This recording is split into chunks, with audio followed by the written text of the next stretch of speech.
Praise the Lord, brothers and sisters. இன்றைய வேத வசனம் சங்கீதம் 43 அதிகாரம் 5வது வசனம். வாங்க படிக்கலாம். என் ஆத்மாவே, நீ ஏன் கலங்குகிறாய்? ஏன் எனக்குள் திகழ்கிறாய்? தேவனை நோக்கி காத்திரு. என் முகத்திற்கு ரட்சிப்பும் என் தேவனமாய் இருக்கிறவரை நான் இன்னும் துதிப்பேன். இன்னைக்கு உங்கள் ஆத்மா கலங்கின்னு இருக்குதா? கலங்காதீங்க, திகையாதீங்க, கவலைப்படாதீங்க. எத்தனோ பேர் உங்களை ஏமாற்றிட்டு போயிட்டாங்கன்ட்டு கவலைப்படாதீங்க. கடைசி வரைக்கும் இருப்பேன்னு சொன்னவங்க விட்டுட்டு போயிட்டாங்கன்னு கவலைப்படாதீங்க. ஏன்னா அவங்க மனுஷன் விட்டுட்டு போயிடுவாங்க. ஆனால் தேவனாகிய கர்த்தர் உங்களை என்றைக்கும் கைவிடாத தெய்வம். உங்கள் ஆத்மாவை கலங்க விடாது. தேவனை நோக்கி காத்திருங்க. அவங்க முகத்துக்கு ரட்சிப்பு கொடுக்குறவராக இருக்கிறார்.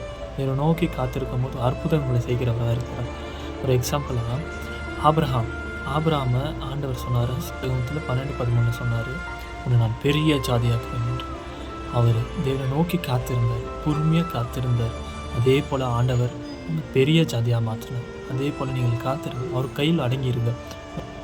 உங்கள் முகத்துக்கு ரட்சிப்பு வரும், விடுதலை வரும், சந்தோஷத்தை காண்பீங்க. உங்கள் ஆத்மா கலங்காமல் இருக்கும். பாருங்கள், என் தேவனாக இருக்கிறவரை நான் இன்னும் துதிப்பேன். நீங்கள் தேவனாக இருக்கிறவரை இன்னும் துதியுங்கள். அவர் பெரிய நல்லவர். நாங்கள் ஜெபிக்கலாமா? சோத்திரம் ஏசப்பா, அந்த நாளுக்காக நன்றி, இந்த வேலைக்காக நன்றி ஏசப்பா. இப்போது கூட பிள்ளைகள் ஜெபத்துக்கு வந்திருக்கிறார்கள் ஏசப்பா. அவர்கள் இதயம் கலங்கி கொண்டு இருப்பது நீரே நீக்கி அவர்களுக்கு ஒரு முகத்துக்கு ரட்சிப்பு கொடுக்கும்படி நாங்கள் ஜெபிக்கிறோம் ஏசப்பா.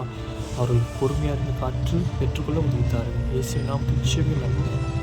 Praise the Lord. ஆமென்.